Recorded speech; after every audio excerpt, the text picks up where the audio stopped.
Tonight, I'll be reading Masks by Lucy Grealy. You are going to make annotations on your copy while I read. So if you don't have your copy in front of you, make sure you pause this video and go grab it.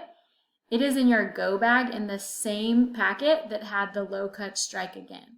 It is on the very last page of your go bag packet. If for some reason you don't have that packet anymore, you can make your annotations in your notebook or on a piece of paper. There are a few really important words in our story tonight, so I want to make sure you understand them before we get started. The first is chemotherapy. You guys heard of chemotherapy when we read the low cut strike again, but I wanted to remind you. Chemotherapy is a treatment for cancer that makes you feel sick and sometimes makes your hair fall out.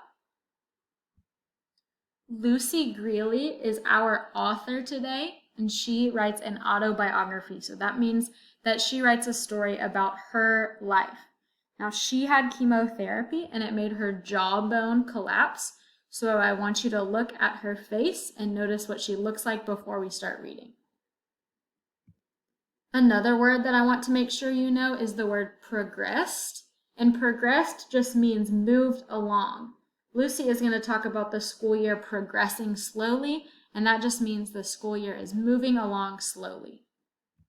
Lastly, you're going to hear the word Eskimo in our reading today. An Eskimo is a person that lives in freezing temperatures, like in Siberia or Alaska, and Eskimos usually get their food by fishing and hunting. Pay close attention to what the Eskimos are wearing in this picture. Now that we've gone over vocabulary, we are ready to read. As you can see, I've already made annotations on this first paragraph, and while I'm reading, I want you to make annotations on your copy. So if you need to pause the video to have time to make your annotations, please feel free to do that.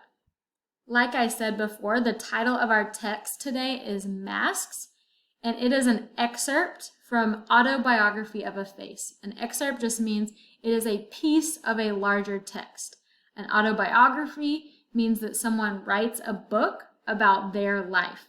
And our author today is Lucy Grealy, who you already saw a picture of. So our story Mask is going to be about the life of Lucy Grealy. Now that we know that autobiographies are stories about people's lives, we know that they are real. That means that they are not fiction, but this is a non-fiction text. This really happened in real life.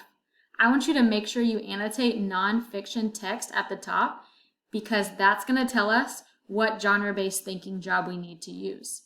We are really used to using CSCRT for wonder, but we are going to use a different genre-based thinking job today that I know you have been using in Miss Arnold's class and in Miss Flowers' class. I'm going to start reading right here. Make sure you're following along on your copy. The following excerpt is from a book called Autobiography of a Face by Lucy Grealy.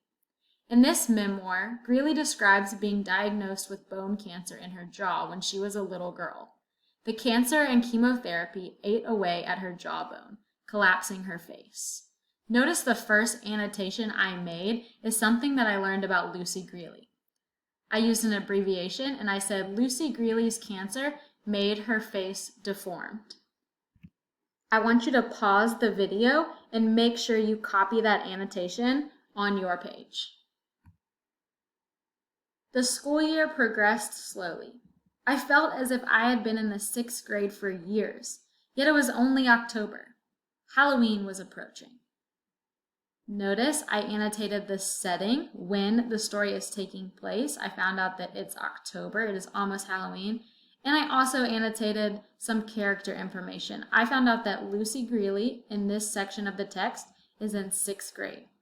Pause your video and make sure you underline what I underlined and make that annotation off to the side. Coming from Ireland, we had never thought of it as a big holiday, though Sarah, my sister, and I usually went out trick-or-treating. For the last couple of years, I had been too sick to go out, but this year Halloween fell on a day when I felt quite fine. My mother was the one who came up with the Eskimo idea. I put on a winter coat, made a fish out of paper which I hung on the end of a stick, and wrapped my face up in a scarf.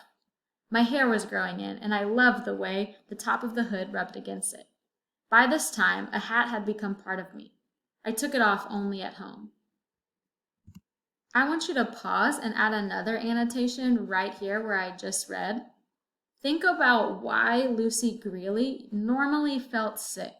She said that for the last couple of years, she'd been too sick to go out, but this year Halloween fell on a day when I felt quite fine.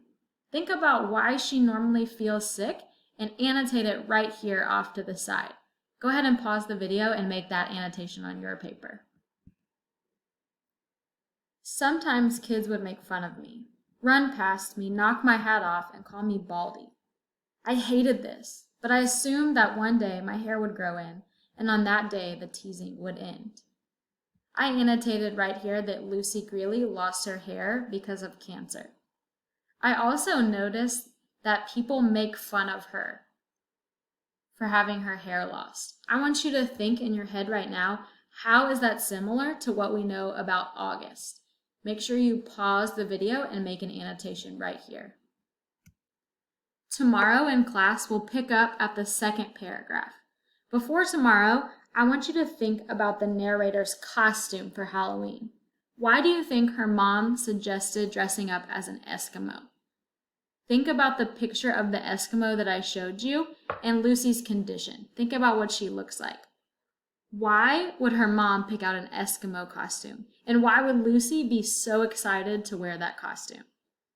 Make sure you write your answer down, and I might call on you tomorrow in class. Text or call me if you have any questions about tomorrow or tonight's homework.